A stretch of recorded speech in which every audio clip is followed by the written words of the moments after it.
Not. BSN,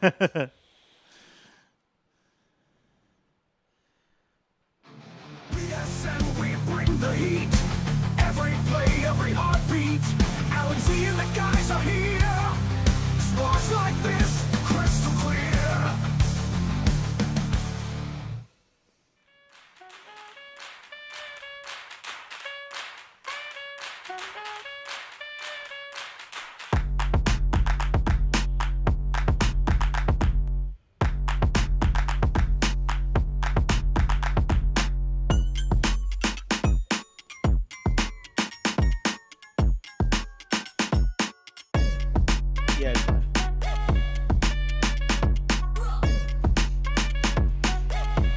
Today, it's about teamwork.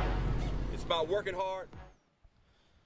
And a pleasant good evening to you and yours, and welcome to the Brevard Sports Network. One of these days, I'm going to learn that you're supposed to play the intro before you put anybody on the screen, but hey, it is what it is. Good evening, and welcome to Brevard Sports Network and the BSN studios to the Ubrzati High School football show, of course, brought to you by Ubrzati, and tonight sponsored by the Cruise Coach, Rich Brzezinski, and the Space Coast Lacrosse. And I know it's a separate entity, but we got lacrosse coming up this weekend. Yes, we do. On Brevard Sports Network, and Sunday from 12 to about 5:30, Tier 1 Lax will be live here on BSN, the high school boys fall league, as long as we get out of this weather pattern here. And as you can tell, I'm still a little bit under the weather. And put your JV scores in the comments. My JV game got canceled tonight. Not Heritage, but Vieira and Coco. And the reason for that is playing back-to-back games on that field with the wet weather conditions that we've had over the last couple of games. Of course, varsity takes precedent, and the Heritage game was moved from Heritage to Coco tomorrow night, in case you don't know. That's one of the three games on the network tomorrow night. You'll also see a game that I think is quite honestly going to be the game of the week, and that is Astronaut at Space Coast. It was a hell of a football game last year that required overtime. It had controversy in it. Was it a touchdown? Wasn't it a touchdown? Who knows? But in the end, it was Astronaut that prevailed in overtime. And a game that has really become quite entertaining over the last couple of years, Vieira at Titusville. It'll be Caleb and Anthony at Coco, and at Astronaut and Space Coast, it'll be Chase Alexander and Ron Lighthall. And I'll be in Titusville for Titusville and Vieira. Joining me tonight, of course, as he always does here, my man Caleb Brown. And we got somebody new sitting at the table tonight. You'll know his last name, that's for sure. But it's great to have him here. We've been trying to get him here the last couple of weeks, but he just wouldn't come. No, I'm just kidding you. It was me. Welcome, Blake Mays. Blake, of course, if you don't know Blake or Caleb, Blake's to the left, Caleb's to the right. And Blake, we'll start with you. How is post-life playing football treating you? It's all right. Still very involved with football. Right. Got my own stuff going on in the National Guard. Right. So I training over the summer. And you still got injuries going on like you're playing football. I do. Right. I'm recovering from an ACL tear. There you go. I had surgery about 8 weeks ago. How's that coming along? Good. Yeah. Finally off crutches. Go to the doctor tomorrow. I give Blake credit, man. 2 weeks after he had his ACL, he's like, man, what games we got this week? I'm like, what the hell are you talking about? You just had ACL surgery. He's like, no, I'm good. I thought about making him sign a waiver, but that's all right. Caleb, how are you, my friend? I'm good. Yeah? I've got one night's worth of rest after last week's big sports weekend. You got 2 this week, but who's counting? Right, exactly. Okay. Fair enough. Anyway, I'm ready for this big sports weekend of high school football, Pop Warner football, and of course, great lacrosse. That's right. We got two. You had Pop Warner football. I have Coco, and I always forget what league they're in, but I have Coco. The ACYAA. And that's where I'll be. I'll be at Coco with my man Hadley this weekend. I'm excited about that, to be over at Coco to be broadcasting West Melbourne and Cocoa Youth football. So very excited about that. All right, gentlemen, as we well, you know what? Before we get started tonight, I think it's imperative that we take a moment.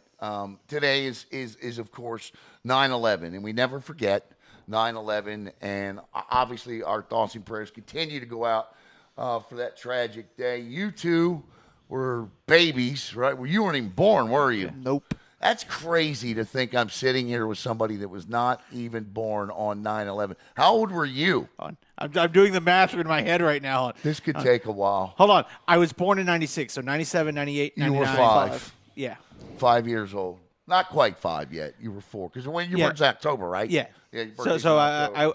I was 4. So yeah, so yeah, but we do have a 9/11 baby to wish a happy birthday to tonight, and I like this dude, man. His dad, him and I get into it sometimes. I'm a big fan of this kid, and so happy 14th birthday to my dude Jackson Franco. And me and his dad always have great conversations about football. We don't always agree on it, but we have great conversations about football. And, I'll tell you, I'll give you an interesting tidbit about Jackson. He's a 9/11 baby.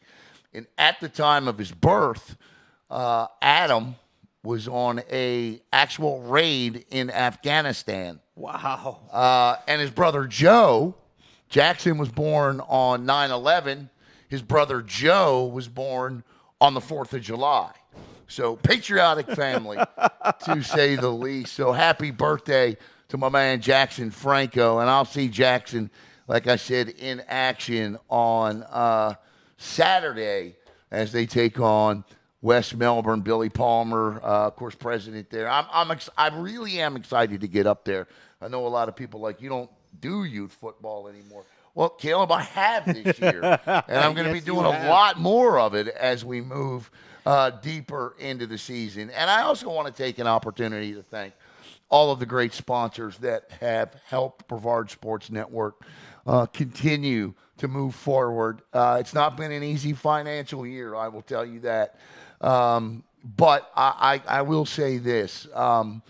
We've had a lot of sponsors step in and really help pick up the slack. I mean, for the first time in a long time, we're paying people, and so it feels really good that the company's growing like that, and it takes sponsors like I'm gonna put them on the screen again. Some of the great ones on your screen again to help us ensure that we're able to do these things. So I appreciate them. And thank you very much. And if you're interested in becoming a sponsor with Brevard Sports Network, please reach out to me. Trust me, our reach is long, and we don't have a demographic. It's everybody, because aunts, uncles, cousins, sisters, brothers, grandmothers, grandfathers, moms, dads, friends, they all watch Brevard Sports Network because... And the beauty of it is these student athletes, I hate to use the words recycle, but they recycle every 4 years. So, and of course, great sponsors like Ubrzati, who have been with us from the beginning. So, gentlemen, let's get this show on the road. But before we jump into varsity, Yeah. I have one JV score. Let's get it. Mel High defeats the Rockledge Raiders 20-6 in JV action. Yeah, I feel bad because I was asked to come do that game once ours got canceled, and I felt like with everything we got coming up this weekend, probably take the night off, prep for this, and get ready for tomorrow night. But congratulations to the Melbourne Bulldogs. That's going to be a lot of fun watching that young program continue to develop. Who I've been told are 5-0 in JV. Well, here we go, right? Here we go. We have the Melbourne Bulldogs coming up on September the 25th. Two JV games that night on the network. You're going to go do Vieira. I'm going to go do the Palmer Bowl. I want to see Melbourne and Heritage JV teams play. Big Billy, Little Billy that night doing battle. So I'm going to go do the Palmer Bowl. All right, let's jump into this before we move forward. Here we always take one last look back. Satellite remains unbeaten at 4-0. They absolutely destroyed Oxbridge Academy 46-7. Blake, big win over Cocoa Beach last week. How'd you guys get it done? Just our game plan. We trusted what O-line could do last week. Well, what was that game plan? Game plan? Just get on the ball quick, run down the field. Defense was man coverage, bringing pressure. Yeah. Because Cocoa Beach has a good quarterback, Remy good receiver. Vignier is a good one. And their team, just in general, is they're ready to start winning football games. Yeah, they got one this week that's really big. Vero Beach over Cocoa, 38-3. O'Galley over Heritage, 16-12. Caleb, you were at that one. What stood out to you? O'Galley's grit, their way to pull out victories with their offense, and Heritage has got some explosive options that I think we might see this week. Daniel Owens. Yeah, I like Nate. I don't know if he's called Nate, but I like Nate Owens.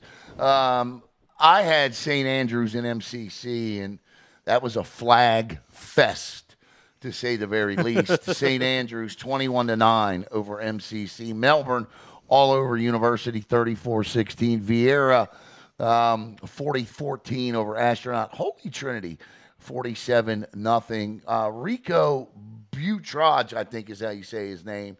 6 touchdown passes last week for Rico. Good job, my man. Jaden McMillan back in the fold again, of course. You know Jaden's going to pull his best wide receiver in the county card from week to week. West Orange over Titusville, 54-21. DeLand in the game of the week. I wish I could have seen it. I talked to Tyler Murray about it. And 57-51. Merritt Island falls in that one. That single wing option offense that the Bulldogs run is a thing of beauty. And defensively, Merritt Island just could not come up with an answer for it. But offensively, Kevin Verpail and company certainly tried to keep pace. Bayside with a win to move to 2-2 over Tradition Prep. An 8-man Merritt Island Christian 55, Countryside 16, First Coast Christian 27, Calvary Chapel 12. I'm told Calvary Chapel shot themselves in the foot in this one. So coming up this week here on Brevard Sports Network, I don't know that I loaded this week's gauntlet, but the first game up on the docket, we always start with the BSN games of the week. So, gentlemen, the first one we're going to talk about is Astronaut and Space Coast. And Astronaut last week took a loss to Vieira. It was, for me, this was a game where, you know, Astronaut played a couple of teams to start the season that obviously not quite up with Vieira's caliber, but they play a game like this, and now they know where they are, what they need to do. I'm a big fan of Brennan Waldrop in that offense. I like how Brennan runs that RPO. I like their defense. I like the aggressive nature of what they do. So I look at a game like this and I take it as a learning experience for Astronaut in a game tomorrow night where I think it's just going to be a battle from start to finish. Space Coast is coming off of a bye, but they hung 58 on St. Edwards. Now, if Space Coast is on a revenge tour, if they are, then I have to tell you, this is one of the 3 games that they lost last year, okay? So they're obviously going to be looking – oh, wrong one. I got it now. Hang on. I found it. I pulled it up on Facebook. Okay. So obviously they're going to be looking to avenge last year's loss. You know I'm a big fan of Zion Sandy. This is going to be contrasting styles. I think you're going to have Astronaut who's going to try to slow this thing down a little bit. You got Jake Owens out there, of course, Jake, me and Jake, we don't chat a lot this time of the year. He's a Bengals fan. Why? Who knows? He took a shot at me on Mark Moses' show earlier this week, so I got to pay him back for that. But go Ravens. But this is going to be.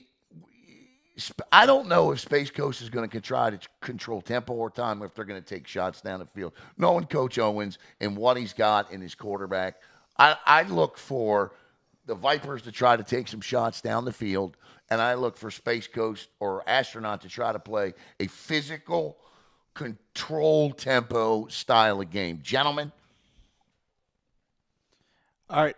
Well, I agree. I actually think Space Coast is going to be successful in getting out. You like Space Coast tomorrow night, huh? I really do. I think there's something special about that team, Alan.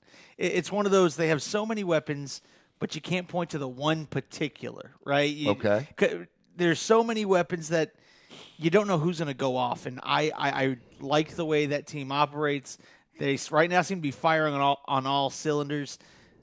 I like that Space Coast fast-paced offense to make Astronaut have a long night. Blake, you got any thoughts on this one? Since I've seen Astronaut play real life, like you said, they are a very aggressive football team, both offense and defense, and they fly around. Yeah. They're a little chippy at times, I will say. Okay. They like the smack talk. I like it. I like that. Listen, I like that grit about them, though. Go ahead. But, Space Coast averaging 40, but I think the most aggressive team usually wins, so I got Astronaut. You take an Astronaut tomorrow night. Zion Sandy, 500 passing yards thus far this season. And I'll just put it up on the screen because, it's not anything you can't look at on. Now, Astronaut doesn't post their stats. Anything you can't look at on Max Preps. You look at their rushing attack, three guys over 100.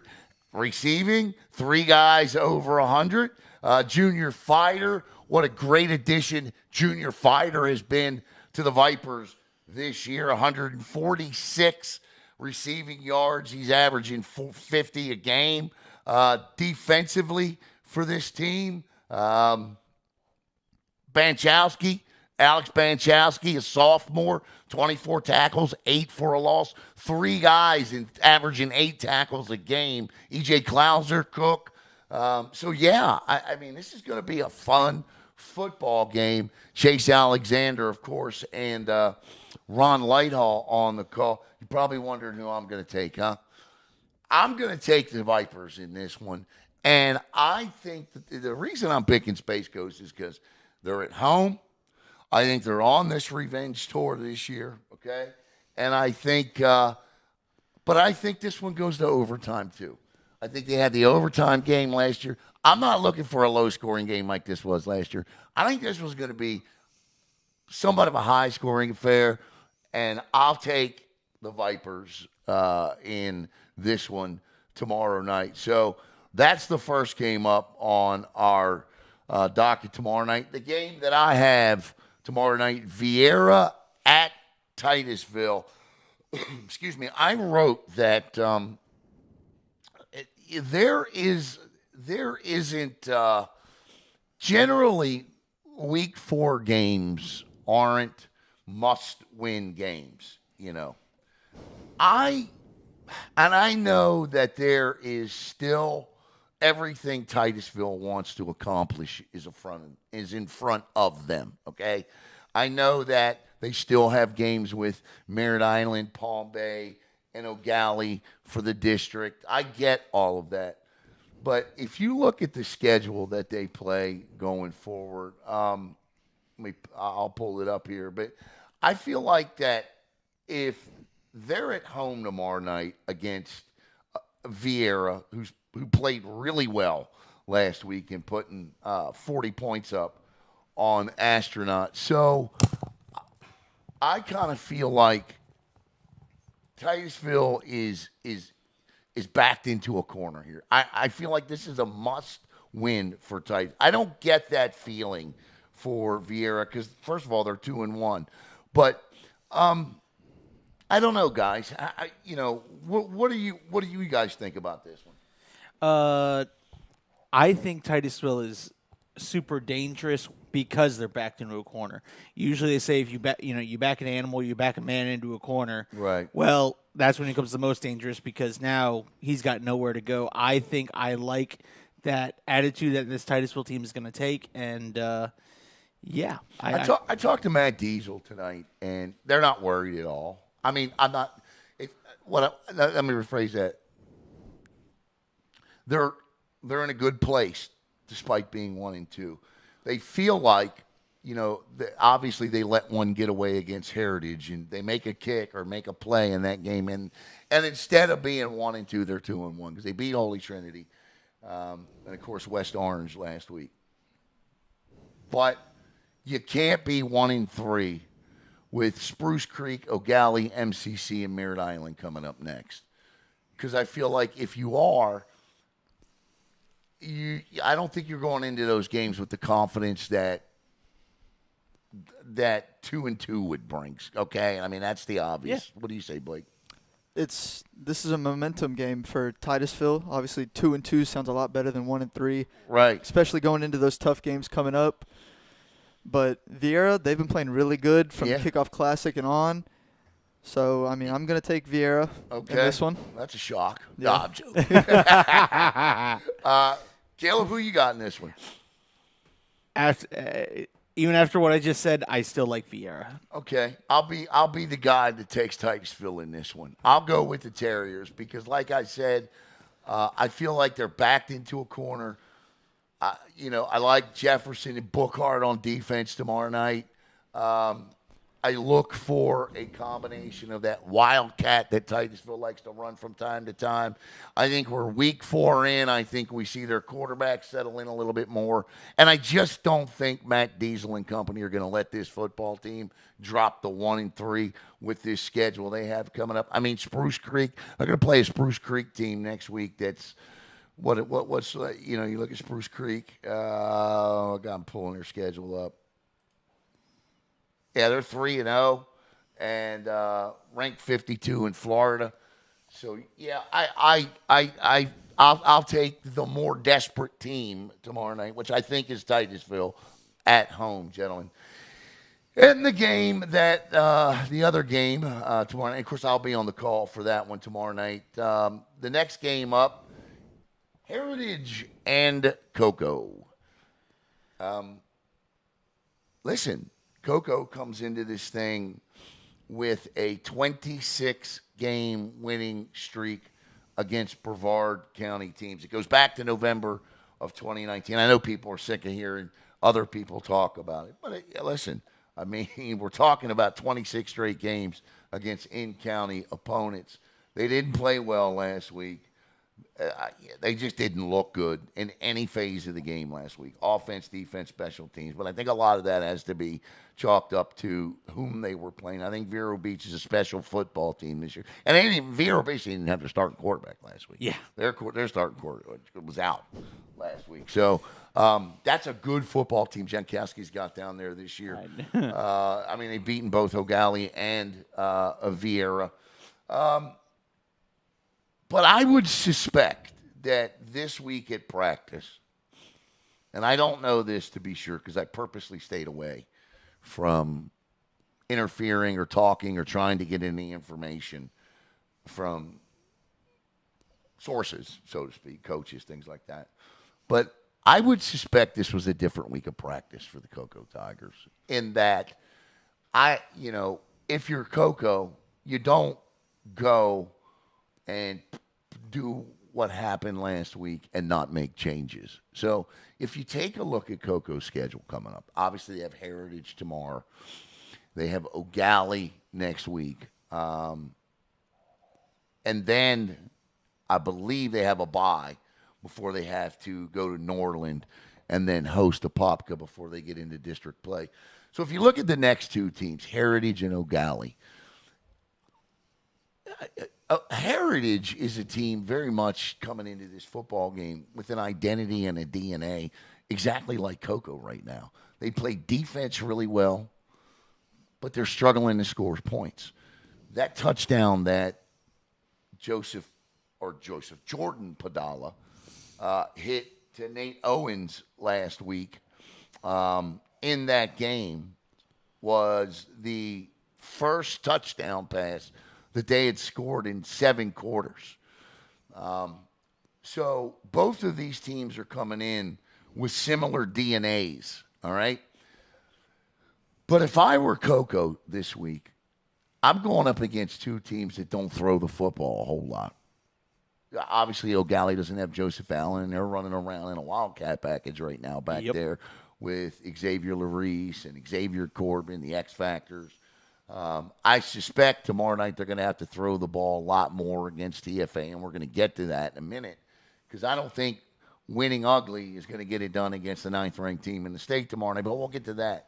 But I suspect if you're Coco, and I'll finish this thought finally, that you would take some of those outstanding athletes you have on the other side of the ball that play in the secondary, the Okies battles, for example, and bring them over to the other side of the ball in some way, shape, or form, I would think. I mean, I think you have got to find – obviously drops have been an issue for this team. Interceptions have been an issue for this team. So I think you got to find guys that can hang on to the football. Now, they say defensive backs are guys that play good defensive backs are guys that play defensive backs because they can't catch the football, right? It's true. But I think Coco has nothing to lose here. Nothing to lose by bringing the O'Keefe battles and the Duran Guilfords over and mixing things up a little bit. I think they need to find a combination of wide receivers that's going to hang on to the football. They had a situation last week, a scenario where they were moving the ball against Vero Beach. They get down, it's 3rd down, they throw a pass, it's dropped, turns into a 45-yard field goal, which they got one of the best kickers in the county, which he just missed a little short on. So I think that's probably what happened this week. Defensively, Coco's got to get after the quarterback. They just do. You can't have 1 sack and 5 or 6 quarterback hurries 3 games into the season. You can't. And I think they're going to pressure Jordan Padala tomorrow night. I think that Heritage offensive line needs to be ready to go tomorrow night. Now, Heritage, on the other hand, same thing. They've got athletes on the other side of the football as well. And so I think whatever you need to do to jumpstart your offense, I think you need to find the best athletes on your football team. You get the ball to them in space, and you let them go to work. Tomorrow night, this game is going to come down to 2 things. The first thing is, which one of these offenses is going to snap out of its funk? Whichever one does that wins the football game. Point blank, end of story. And the other one, which defense is going to put pressure on the other team's quarterback? And that's it. Whichever one of those 2 teams come out 2-0 in those 2 particular things, they'll win this football game. Blake? From the stats perspective, at least, Coco's offense has not been playing bad. Right. I guess they just haven't been able to finish drives. Right. They're averaging over 300 yards a game. Yeah. In Heritage, not so much. Not so much. Right. They're averaging 237 a game. Right. Both of them not being able to finish drive. They're both averaging around 15 points per game. But with Coco averaging more yards, I'm taking Coco tomorrow night. Yeah, I like the Tigers at home myself. I like Coco at home, but I think this is going to come down to special teams because remember Heritage. Really? I think it's going to come down to the special teams. Heritage. Yeah, they had a kick return, right? Yeah, they had a kick return for a touchdown last week that was impressive to me against, again, an O'Galley team who we know has athletes for days. Right. So I think it could come down to, does special teams make special plays to jumpstart an offense, to, even jumpstart a defense? Well, I hear you. So we all take the Tigers tomorrow night. If this game was at Heritage, would any of you feel any different? I don't believe in home field advantage personally, so I do. I think if it was at Heritage, it might be. I think I'd still go with the Tigers. I need to see. For Heritage, I need to see Padala a little more consistent. I need to see. Listen, he's got one of the best wide receivers in the county, in Nathaniel Owens. I think. With John White, Draven Lee in the back.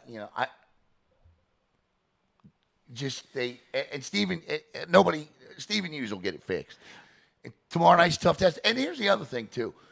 We've seen Champ, quarterback for Cocoa. We watched him against Mainland a little bit in that first half until Mainland threw some different looks and sets and things at him, right? Again, we talked about this last week with Mark Ainsley in that Heritage defense. That 3-3 stack is going to present issues. He is going to have to get rid of the football quickly tomorrow night because Ainsley will get home. Yep. They will get home, okay? And if you look at one of his best throws of the year, and I'm going to put it on the screen, that's what he does. Champ gets rid of watch his throw right here. Bam! Right across the middle, getting rid of the football, okay? That's what he needs to do tomorrow night. He needs to get rid of that football. He needs to find that open receiver and get rid of the football. The happy feet got to stop and throw the hitch, baby. Throw the hitch. You were talking about how similar these two teams are. Last week against O'Galley, what was one of the first things I told you? That O'Galley, or not at Heritage, had times where they were driving the football and had drops, wide open drops over the middle of the field. And Jordan can't help that. No. Right. But neither can Champ. But and that's the thing. Which set of offensive skill positions help their quarterback step up and do what they're supposed to do? Yeah, Absolutely. No doubt. Blake, that's a great point that the Tigers are moving the football. I mean, I think it's 357 yards a game they're averaging. 303. Okay, so they are moving the football. Again, you got to put points on the board and finish the drives. All right, we have rivalry game renewed tomorrow night. I'm not talking about yours. I'm talking about the renewal of the Beach Bowl comes up tomorrow night. This was a game first played in 1964. I believe they played it and then took a hiatus. Anyway, there are a lot of storylines. And by the way, you can watch this game tomorrow night on Press Box Overtime. Mr. Bill and Mr. Doug, they do a terrific job. And this game will be on Press Box Overtime YouTube tomorrow night. So please tune in and watch this because the storylines in this one are crazy to me. Satellite has won 8 in a row. In fact, Cocoa Beach hasn't possessed the surfboard, which is the trophy in this game, since 2012. Satellite leads the overall series 18-9 in this one. And the last time the Scorpions won this game in 2020, in fact, the last 2 games have been running clock shutouts by Satellite. The head football coach for Satellite is now the head football coach for Cocoa Beach and Ted Kimmy. So Kimmy wants that surfboard. I've taken his picture with it several times. There's an extra big smile on Coach Kimmy's face. I don't know very much about Satellite. There's no stats posted, and so I don't know very much about them.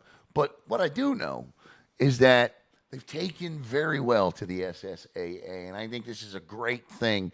They have 3 straight shutouts to pitch the season. They absolutely destroyed Oxbridge Academy, only gave up 7 points in that game. So they are obviously playing outstanding football. But Cocoa Beach will be their toughest test of the year. There's no doubt about that. The Minutemen are pumped up for this one. I love the play of Remy Vignier. I like Cocoa Beach at home tomorrow night. Gentlemen? I can't get off of that Satellite bandwagon right now. I'm not going to lie. I love that physical offense.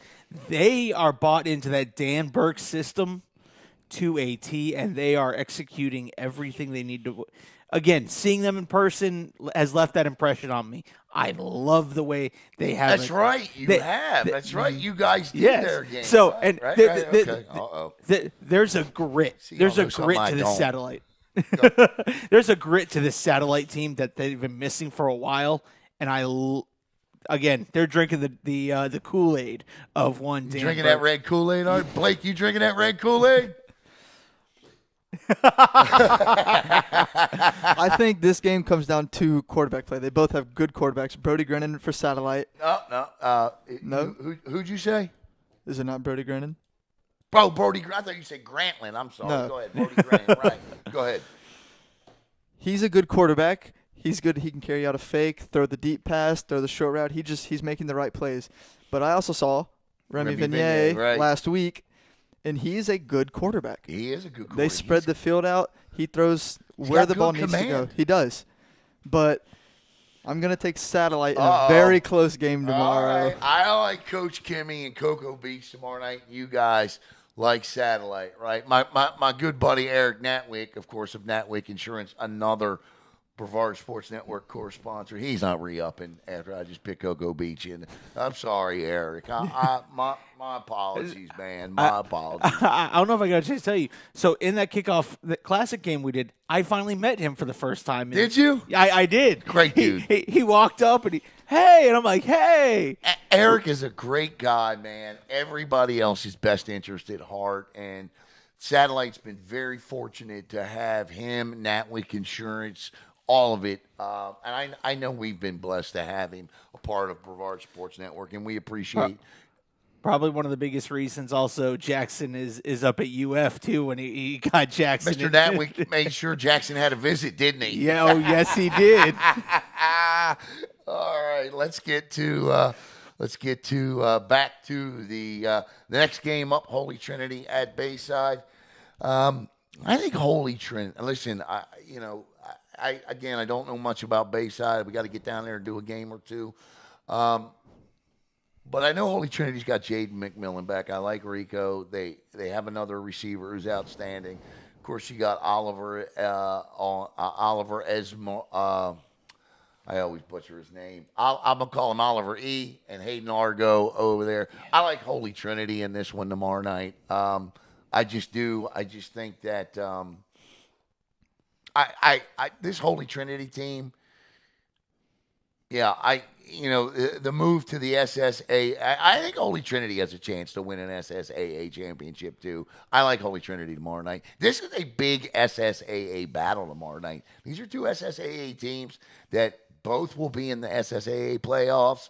So this is a game that could decide who's playing where in a couple of weeks. I like Holy Trinity a lot to a little, unfortunately. Yeah. I mean, look, we've seen what Jaden McMillan can do. Argo, I think, has really developed nicely in that offense. And Oliver Esmeralda, I think, is his name, right? And again, now you give more weapons for Rico to just distribute the ball out to.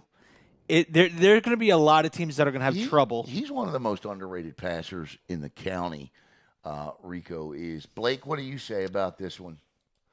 I think this game's closer than most people think. Okay. Bayside has a good defense, and they haven't let up over 20 points this season. Okay. All right. And I know when they played Palm Bay, it was 13-0.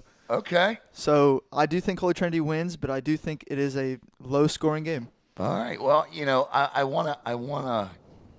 wanna pull up Rico's passing stats from last week because man, they were impressive.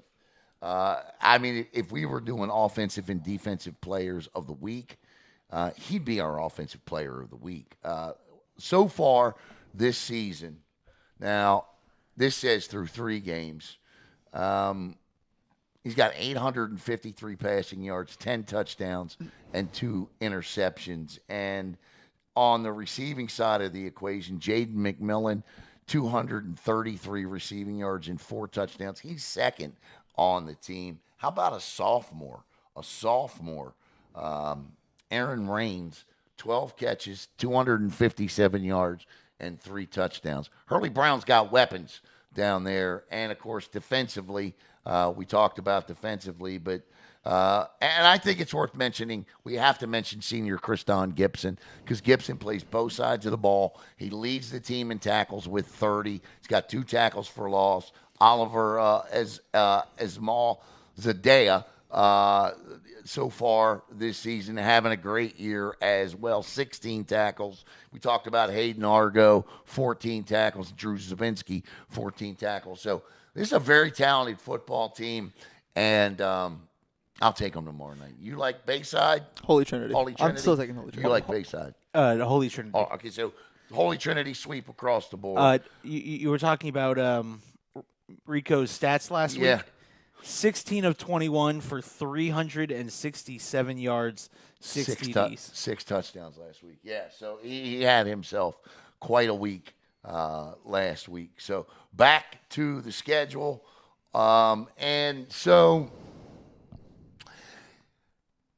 the First Academy Royals at O'Galley tomorrow night. Listen, I give Chris Sands and all the credit in the world because this was supposed to have really originally been Jacksonville Reigns, who was a state runner-up last year. When Jacksonville Reigns couldn't play the game, he didn't just go out and fill it in with anybody. He went out and filled it in with the 9th-ranked team in the state, a team last year that was probably on their way to winning a state championship until the FHSAA stepped in and issued their sanctions. If you look at the First Academy, you're probably going to say, what are you talking about? On the surface, they're 1-2. But those 2 losses come to top 5 state-ranked teams from Alabama and Georgia. And those 2 losses came by a combined 10 points to those teams. The First Academy is no joke. They were playing in a jamboree tonight. Their JV team was in a jamboree with Titusville. Their offensive line JV averaged 6'3", 285. So, yeah, that's big for a JV team. But here's the thing. O'Galley, this, again, all the credit in the world. If you're looking for somebody that's played the toughest schedule through 4 weeks, it's O'Galley. Vero Beach week 1, Rockledge week 2, Heritage last week, and now TFA. They'll be ready, battle tested. There's nothing Coco's going to be able to do next week that O'Galley hasn't seen her face yet. Correct. And we'll get to that next week. But this could be a rough one for O'Galley. And I don't know that I don't think there's a scenario where I would pick O'Galley here, even if Joseph Allen was healthy. What I want to see tomorrow night is O'Galley battle, which I know they will. This team is never going to quit. Come out healthy and give the First Academy Royals an absolute rumble tomorrow night down at Commodore Stadium. And knowing this team and the X Factors and the way that defense stepped up last week, I expect him to give the First Academy Royals some fits, gentlemen. Yeah, I look, getting to see that O'Galley team up close and personal last week, I think they will. I think the score won't be a reflection of how the game goes. Well, but here's the thing, and I think we're automatically thinking that First Academy is going to blow them out. I don't see that because here's what I see. I think if O'Galley can get the First Academy to play their game tomorrow night. And what I mean by that is right now, O'Galley's game it's physical, it's fast, okay? It's low scoring. And I think that if they can tussle a little bit, I don't mean, I think if they can get in there and be just as physical as the First Academy. A lot of times teams like this will come in, the First Academy will look at O'Galley and go, oh, we got this, right? They're a good team, but we can win this football game. They'll look past. Maybe they look past an O'Galley. You don't want to overlook an O'Galley Commodore team. You don't want to do that. Listen, next week they play Venice. The First Academy plays Venice next week. Venice, a state champ. I think Venice is off and running again this year. Right, I think they're 1-1. They're ranked 12th or 13th in Florida. So they may be overlooking O'Galley tomorrow night at Venice next week, right? That would be a mistake. It would. So I don't see the First Academy running a clock. I don't see them putting up. I don't see them beating O'Galley like they did Treasure Coast last week. I think O'Galley makes this a game for 3 quarters and Treasure Coast pulls away late. What do you say, Blake? I think the First Academy, just seeing how O'Galley doesn't really have a quarterback this year. Right. They're going to stack. Well, they got Brody Grantland.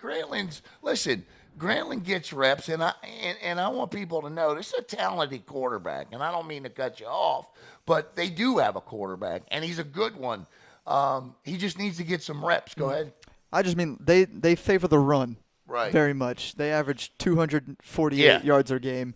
So I think the First Academy is going to maybe play off man, stack the box, and say if you're going to throw it, you got to throw it. Yeah, and I think and yeah, no, I agree. Like that Wildcat with those X factors, X factors. Let a team like the First Academy, who's got size and speed, over pursue Xavier Larice or Xavier Corbin and find out what happens. Find out on an over pursue. Corbin will be by you in a minute, and Larice will zigzag right around you. And please kick to Xavier Larice. Please. Something I found out on Facebook for the First Academy, sitting on their that JV team that Titusville played. Yeah. They played against the NFL Hall of Famer's son. One, Devin Hester. Yeah. Well, Devin Hester's kid has been, we saw him. I saw Devin Hester's kid play in youth football.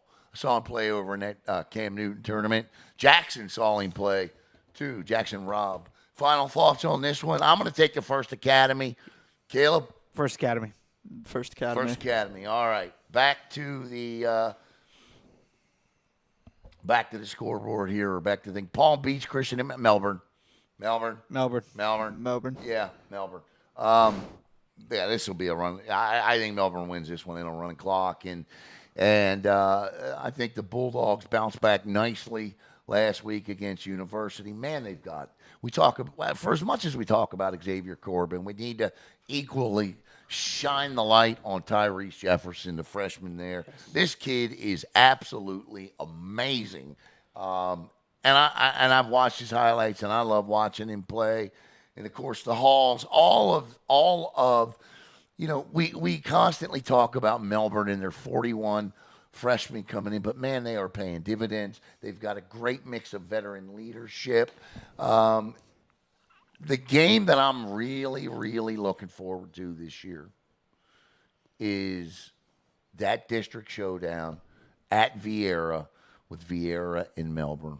That's an anticipated game that I've already got circled on my calendar this year. MCC, everybody got Melbourne? Yes. MCC at Riverview, Sarasota. I'll be honest, guys. This is a game I don't even know how to pick it because I don't know which MCC team's going to show up. This is a very good Riverview, Sarasota team. Blake, how many yards a game do they average? Sarasota? Yeah. 382. Yeah, MCC's defense is going to have to be better than it was last week in the secondary. And they're going to have to be more disciplined. MCC commits 10, 11, 12 penalties again this week. And look, I get it. I didn't agree with all of the calls last week. But if MCC has over 100 yards in penalties, they don't win this football game on the road. If they show up, if they play disciplined football, maybe mix in a little bit of Wildcat with Noah Flores back there. I say it every week. Noah was the best youth football quarterback in this county when he played youth football. Sebastian Troyan does a good job. He's a sophomore. This is a schedule that was built for Brogan McNabb, and nothing against Sebastian. He's doing a heck of a job developing out there. But a lot of times freshmen and sophomore quarterbacks get a chance to develop not in the face of the competition that MCC is playing. So it can be rough at times. And so maybe you mix in a little Wildcat. You throw Riverview, Sarasota off. Certainly this 2-week stretch here, 3-week stretch, because they're going to have to play Titusville in a couple of weeks. Excuse me. it's a rough schedule here. And next week is Bishop Moore at home. So, I don't know who to pick here because I don't know which MCC team is going to show up. I'm going to make another plea. Please kick to Noah Flores. Right, Please. Right. I mean, no one else has seemed to learn that lesson. Blake, what do you got, buddy? I think Riverview Sarasota, just because their offense is very balanced, they're averaging 208 passing yards a game and rushing for 173. Yeah. So I just think they're more balanced. So you got to worry about pass and the run. So I think Riverview Sarasota is going to win. Sarasota tomorrow night. I like Riverview Sarasota. All right. You know what? I'll go against you. I'll go against the both of you. I'll pick MCC. Don't let me down. Don't let me down. All right.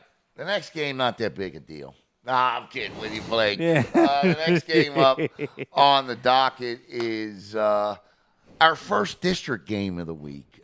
Palm Bay at Merritt Island at the O-Dome tomorrow night. Palm Bay, their first 2-game winning streak in 2 seasons. Congratulations to Kevin Mays. Blake, I'm just going to let you tell us about Palm Bay. I will say this. I saw Colton Day play quarterback tonight a little bit for JV. I got some video of him. Colton Day's a good little quarterback back there, man. I like Colton. But what do you got for me, Blake? Now listen, please don't give anything away, schematics-wise, because your dad will kill me. Go ahead.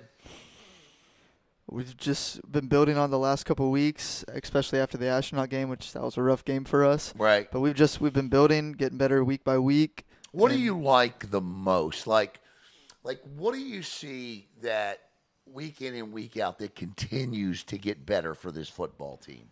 That no matter what the situation is, they will not quit. Right. And I think from years past, from what I've heard, that's been a little different, that the team would start yelling at each other. But this year they've been very happy. They've been very encouraging to each other as teammates, and it's just they're ready to start winning games. It's a different feeling, I would imagine. Caleb? I like Merritt Island in this one. Well, I'm sure, right. Listen, I like the Mustangs to win this game too. But here's what I think. Go Pirates. I think, what would you say? Go Pirates. Blake's going to take Palm Bay in this one. He better take Palm Bay in this one. Here's what I think. I think, listen, you go out and play physical with Merritt Island to start. Just get, it's a district game. These two teams, throughout the course of history, have played each other in district rivalries. And so I just think you go out there, you play physical, and you never know what can happen. I mean, look, a couple of weeks ago, Melbourne plays Merritt Island, right? And Melbourne turns the football over 3 straight times, right? Last week, Merritt Island gave up 30 points in the second quarter. Anything can happen on any given Friday night. Now, while I do believe, and I'm going to say this, I do believe that the Mustangs right now, our rankings don't come out until the start of week 6, after week 5. After O'Galley Coco's when our first rankings will come out. But if I looked at every team right now, and everybody's going to say, well, Cocoa beat Merritt Island. I'm not giving them ranking because I'm not saying Merritt Island's the best team in Brevard County. But given the current situations at Cocoa and what they're trying to do, O'Galley's got their starting quarterback out. If I was looking for the team that was the most complete right now, I would give that to Merritt Island. I believe that offensively, now look, I think there are a lot of teams that would have given up a lot of points last week to DeLand. But I think, and again, that's not saying they're the best team. I just think they're the most complete team right now. They've got to put that together, okay? So we'll see where we're at as a county because Merritt Island's going to play O'Galley. They've already played Cocoa. So we'll see what happens when that happens. But I do like the Mustangs tomorrow night, but I do like the Pirates to put up a hell of a fight for a half or so here, Blake. So, listen, good luck tomorrow night. I know you guys will be down there. You're welcome to come back and tell us all about it tomorrow night on the postgame show. All right? Got another big district game on the docket tomorrow night. And it may not be a traditional battle like Palm Bay at Merritt Island, but it is a big game. And it's Rockledge at Seabreeze, because we continue to say for Rockledge, they got hammered last week. I don't think anybody thought they were going to go down there and upset Cardinal Mooney. Cardinal Mooney is one of the best teams in the state. Quite frankly, I'm picking them to win the 2A state championship right now. All right? But Rockledge at Seabreeze, this is the first game of the rest of the year for Rockledge, because they win this. This is what happened to them last year. They played a tough schedule, but won all their district games. They can win this football game. They won it last year, 35-7. What this team needs is 4 quarters of football. If Rockledge plays 4 quarters of football against Seabreeze tomorrow night, they will beat this football team. They will beat them. So I like Rockledge because I believe the teams that they've played to this point, Vieira, O'Galley, Cardinal Mooney, they've seen there's nothing Seabreeze is going to throw at this young football team tomorrow night that Rockledge hasn't seen or can't handle. They go out and they get this job done tomorrow night. They're 0-3. They're 1-3. But the big number is 1-0 in district play. And as your dad would say, what's he say about district games? Those are the only games you really need to win. That's exactly right. That's exactly right. How do you see this one, Caleb? I like Rockledge here. I like Rockledge to win the games that they need to win, and for that ship to start being righted. Because look, if you're Rockledge and you make a playoff this year, after the way this year started, you're pretty happy with yourself. I would think so. Listen, first year head coach taking over the program in John Holmes, and that coaching staff to get back to the playoffs. That's a good starting point and a building point. It's a confidence builder. Like I said, 0-3 doesn't matter going into tomorrow night. The only thing that matters from those 3 games that they have played is what did they learn in defeat. Yes. There's nothing Seabreeze is going to throw at this team that they didn't see last week. Cardinal Moon is one of the best teams in the state. Rockledge has seen it. They'll go beat Seabreeze. How do you see it? I feel like Rockledge is like on a roller coaster, like they're on that ride up, right? And they're about to start like all the fun that's really about to happen, right? And I think this is the game for them. Yeah, I like them. We all like Rockledge. I've seen Coach Lusk as he gets ready to prep his teams to go into district play, and I can tell you, practice was heated up this week because he goes into a completely different type of coach once you get into district play. Coach Lusk is that guy. John Holmes is that guy. Oh, yeah. They're all that guy. Oh, yeah. In 8-man football, the Merritt Island Christian Cougars are on a bye week. But next week, the Cougars have a big game against Donahue Catholic. Yep. And we are efforting, trying to broadcast that game. So I will. So we got a busy week next week. Yeah. Okay, Rocka Mike, Rocka. Oh, geez, but Micah reached out, and I am actively trying to make sure we can broadcast that game. We have an extremely busy week next week. No promises on that one. And Calvary Chapel's at Eastland Christian. I like Merritt Island Christian to win the bye week. And I'll take Calvary Chapel over Eastland Christian. Gentlemen, one more time down the slate of games for this week as we have Astronaut at Space Coast, Coco at Heritage, and Vieira at Titusville, all on Brevard Sports Network. Caleb, who'd you like in that? And those 3? I liked Space Coast. I like Coco, and I like Vieira. All right, Blake, who do you like in those 3? I like Astronaut, Coco, and Vieira. I took Space Coast, Coco, and Titusville. Satellite and Cocoa Beach. Caleb, you took Satellite. Blake, Satellite. I took Cocoa Beach. Holy Trinity at Bayside. Caleb, Holy Trinity. Holy Trinity. Holy Trinity. TFA at O'Galley. We all took TFA. We all took Melbourne over Palm Beach Christian. MCC at Riverview, Sarasota. Caleb? MCC. Riverview, Sarasota. I took MCC too.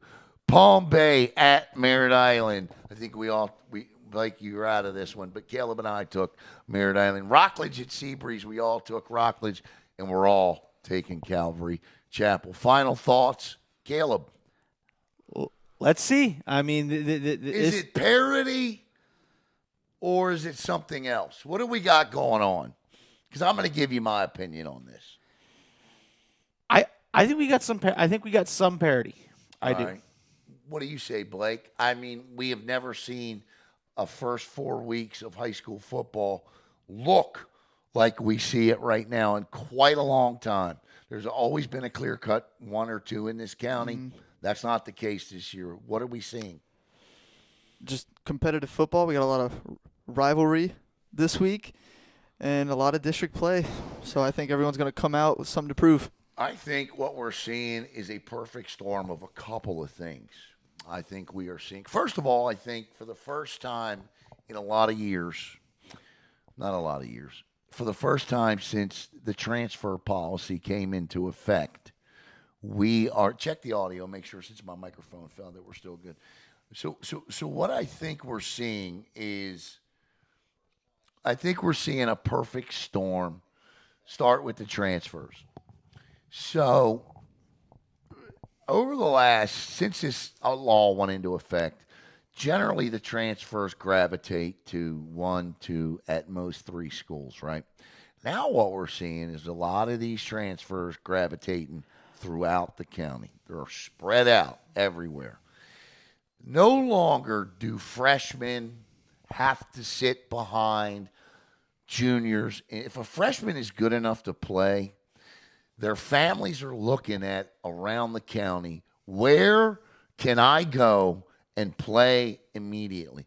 Because, and it's an effect from the transfer portal in college, because no longer are college coaches recruiting seniors, and unfortunately that's trickling down to juniors.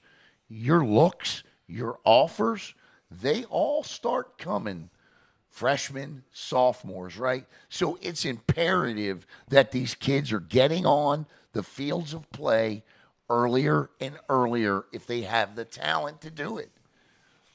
And there are programs and coaches out there willing to do that. I think that's one huge thing we're seeing across this county. And I think more than ever, we're seeing younger talent impact programs more and more because they don't have to go somewhere and sit behind a kid just because he's a senior or a junior. We're not seeing that as much, okay? The second thing I believe we're seeing, and listen, I think that you look at the youth football programs in this county over the last 10 years. Youth football has always been, but you've always had your stalwarts, your Cocos, your Rockledges, your West Melbournes, right? Your Suntry Vieras and Pop Warner, right? They've always been the stalwarts, right? Yeah. But I think you look around the county now and you're seeing more leagues, more teams, more kids, right? So you're starting to see youth football has become a hell of a lot more competitive than I think I can ever remember it, ever. And I think that's become a factor. You know, you see a lot of youth football programs who are youth football programs that become feeder programs into area high schools than ever before. Okay, so I think you have that as a perfect storm. And let's face it, sometimes it takes a down year from a program like a Coco, which they're having, and there's no doubt about that. But you look at a team like Merritt Island, right? Those kids grew up together. They played together. They played youth football together. They've been together over there, with the exception of a couple of transfers in and out. For the most part, that's a team that was built, played, and stayed together on the island. And I think that matters too. So this is a perfect storm of kids getting playing time earlier. I think we're starting to see the impacts of the college game trickle down in that you don't see the seniors getting recruited. It's now the freshmen and the sophomore. Hey, tell me about that freshman and that sophomore. Because if a college coach, they want somebody young, they can go to the transfer portal and go grab them a redshirt freshman. And that's what 75 to 80% of them are doing. That's a fact. So those kids know if they're going to get as many offers, they got to shine early. Yep. And they're going to go play where that can happen. Yep. You know, you take a look at a guy like, it's rare what we're seeing with guys like Sandman and Javen Boggs in terms of, you know, we put up the post earlier yesterday, the highest graded lineman through, and even though he only had 17 snaps, he's made the most of his snaps, is Sandman Thompson. Yeah. Javen Boggs caught his first touchdown. So it's happening more and more at the college level, right? You're younger, you're playing, it matters. So I think we have the parity, and I think that's a big, big, big reason for that parity. That's just me. Anybody else? Not on that topic. I received another JV score. Let's hear it. Satellite over Heritage, 21-18. Satellite. Ooh. Yeah. Look at Satellite. Even at the JV level, getting it done, huh? Yeah. All right, one more time. Tomorrow night, Coco hosting Heritage. Well, actually, Heritage is hosting Coco at Coco. That's the proper way to say that. And what I think is the game of the week on BSN, Astronaut at Space Coast and Vieira at Titusville. Caleb and Anthony will be at Coco. I'll be at Titusville. Ron and Chase will be at Space Coast. So thank you all very much, and want to thank our sponsors one more time here on BSN. Again, we just simply cannot do what we do without them. And, you know, Technique Boxing, you know, I hope you all make it over to their big grand opening. Actually, I should probably kill that. Over to their big grand opening last week. Up in Coco. So, again, Ubrzati, thank you very much. And, again, happy birthday to Jackson Franco, a 9/11 baby. So, for Caleb Brown, for my man Blake Mays, I'm Alan Slaughter-Zinski. This has been the Ubrzati High School Football Show presented by Space Coast Lacrosse and the Cruise Coach, Rich Brzezinski. We'll see you tomorrow night. BSN, we bring the heat. Every play, every heartbeat. Alan Z and the guys are here. Sports like this, crystal clear.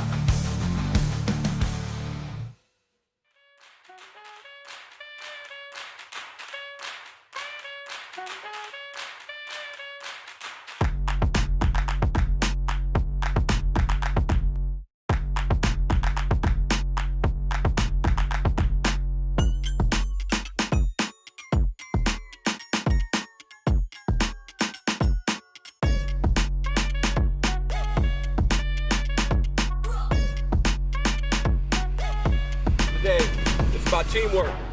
It's about working hard.